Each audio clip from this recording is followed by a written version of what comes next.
So today we're going to look at polar coordinates. Polar coordinates are another type of coordinate plane, and up until now, everything you've done has been on a Cartesian XY plane. So let's take a little look. So here's my Cartesian plane, and we always would write, for example, 2, 3. That meant this was the X and the Y. That meant you went over 2 and up 1, 2, 3. Now what we're going to look at are polar coordinates.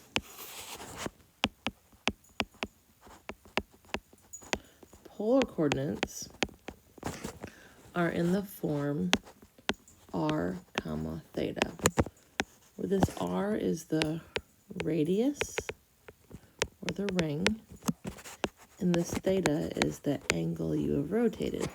So what we're really going to have now is a graph that has a bunch of circles on it. So these circles that I'm drawing are each one of those rings or the R's that I was talking about. The cool thing about these is that the ordered pairs in a coordinate plane and on a polar coordinates are going to end up in the exact same place. So let's talk about a couple vocab words that are on the top of page 134. So we're going to have a polar coordinate system. It says to form a polar coordinate system in a plane, you fix a point O.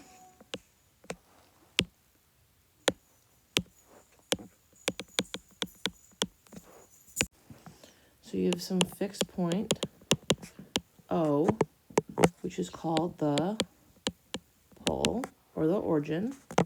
And it's going to go right there. And that from O, you have a ray that goes on the polar axis right here, to some point P. So this could have been P, or this could have been P, or this could have been P. And then we take this point and we rotate it around. And if this were P, we would rotate it around. If this were P, we would rotate all the way back around to here.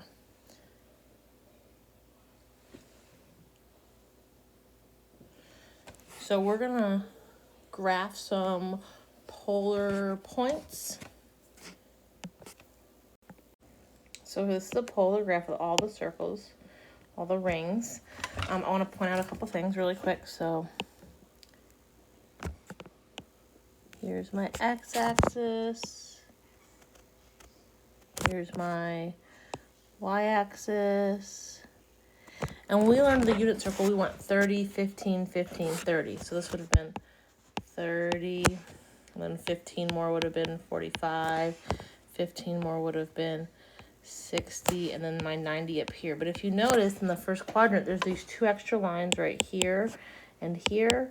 So every line on this graph is by 15 degrees. So this would have been a 15, and this would have been a 75. So just beware. Oftentimes what I do is I will go in and draw the ones we are used to seeing so that I don't get too confused. These ones would be my 30s. Here's my 60s. Oh man, I totally missed the line that time. Let's try one more time.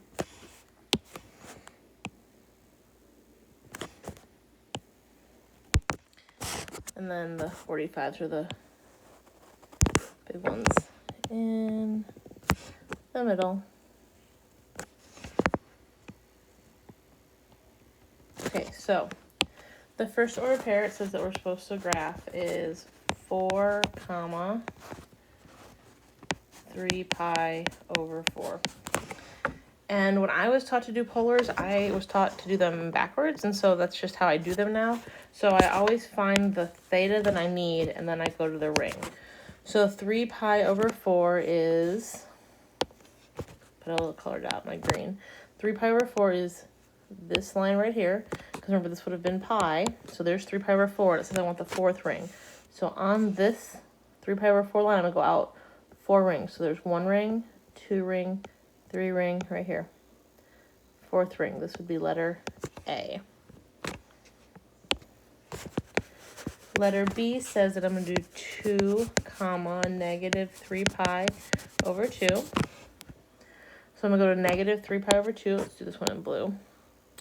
So negative 3 pi over 2 means we would have gone up here to this line because we went, this is negative 1 pi over 2, negative 2 pi over 2. So this is my negative 3 pi over 2.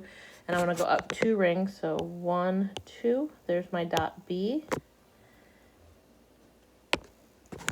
And then C says it wants us to do 3 comma 5 pi over 2.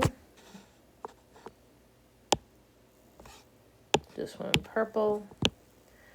So 5 pi over 2, let's see. Well, this would have been 1 pi over 2, 2 pi over 2, 3 pi over 2, 4 pi over 2, 5 pi over 2. So I'm still on this 90 line. I want to go to the third ring. So that one right there, and that would have been dot C. So there's your 3 dots.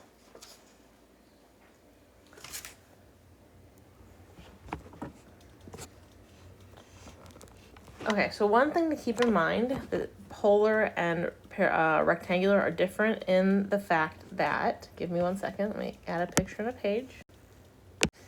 So if you look at these 2 pictures on the rectangular coordinate system right here, this one over here, the rectangular one, the only way to get to this dot right here, the only way is to call it 0, 3. We go left and right, none, and we go up 3. This polar point, however, has other names. So let's think of some other names for it.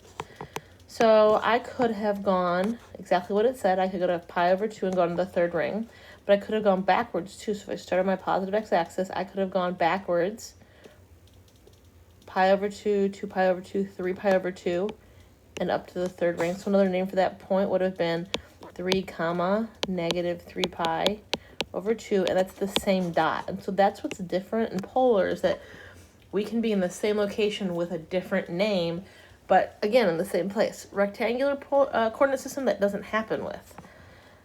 Something else we can do is we can make the ring negative. So watch. I can go down right here to 3 pi over 2. Sorry, nope. I go down to negative pi over 2. But instead of going positive 1, 2, 3 rings, I could have gone negative 1, 2, 3 rings. So another name for this one is negative 3, negative pi over 2. So again, you would have gone down this way and then backwards 3 rings the other way. We even have one more name we could call this one. Instead of going down this way, I could have gone this way and called my angle 3 pi over 2, and then again gone backwards the negative 1, 2, 3 rings. So another name is negative 3, comma 3 pi over 2. All of these ordered pairs and this one up here are all the same place on the polar coordinate system.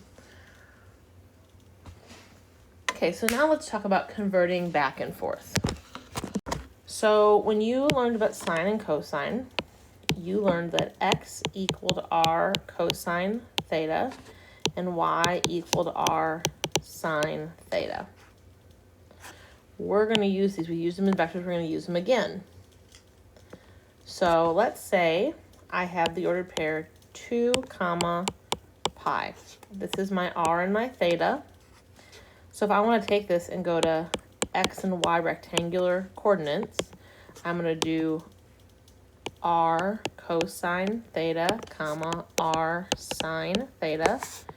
So 2 cosine pi, comma 2 sine pi. Just reviewing the unit circle a little bit. Here's my pi. This is pi. The ordered pair over here is negative 1, 0. So this would have been 2, and then the x coordinate was negative 1, comma 2, and the y coordinate was 0. So negative 2, comma 0 is the ordered pair that matches this one. And I want to prove that to you. I just want to put a little sketch in really quick.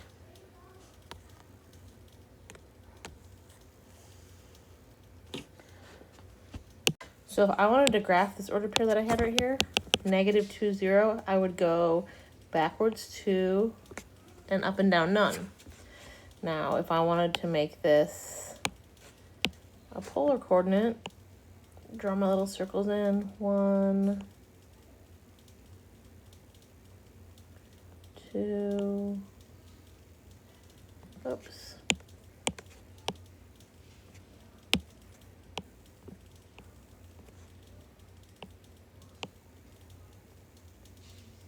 3.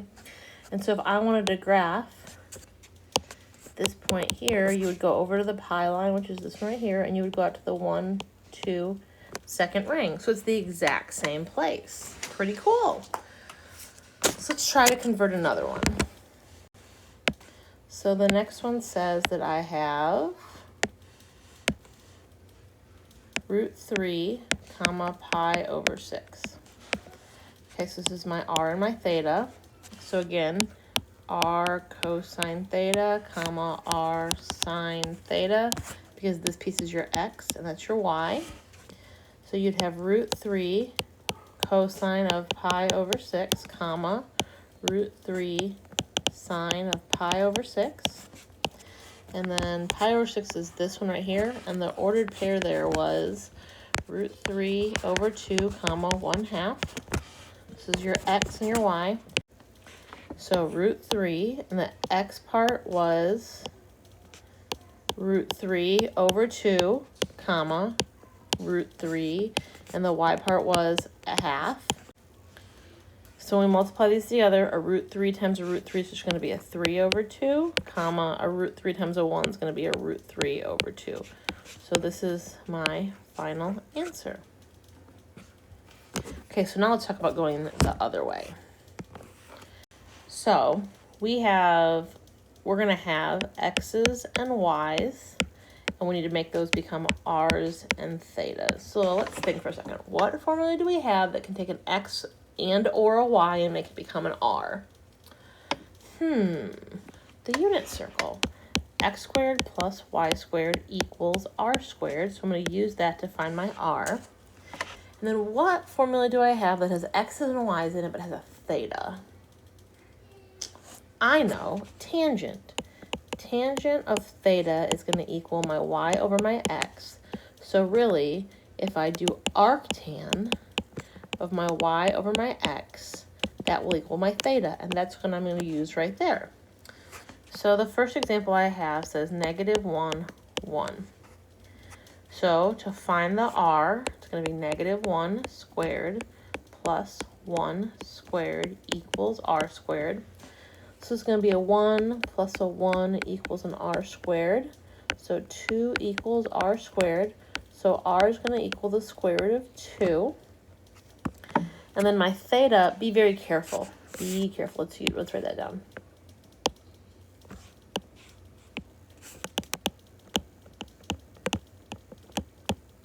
Just make sure you end up in the right quadrant. So for example, the dot we have right now, or the ordered pair, is -1, 1. So we want to be in quadrant 2. So let's make sure that happens. So when I do this math, I'm going to do arctan of 1 over -1.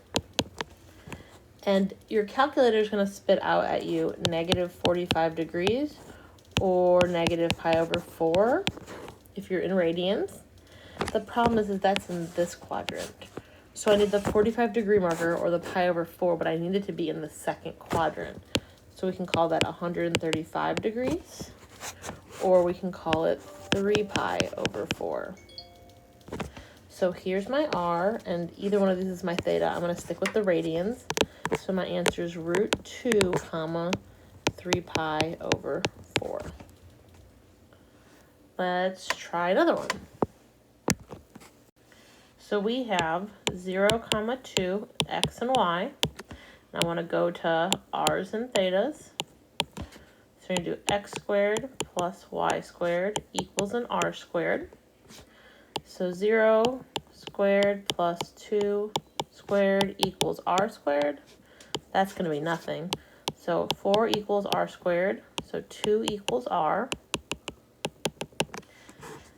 My tangent, always draw it and make sure you end up in the right place. You want to be up here. Well, think about that for a second.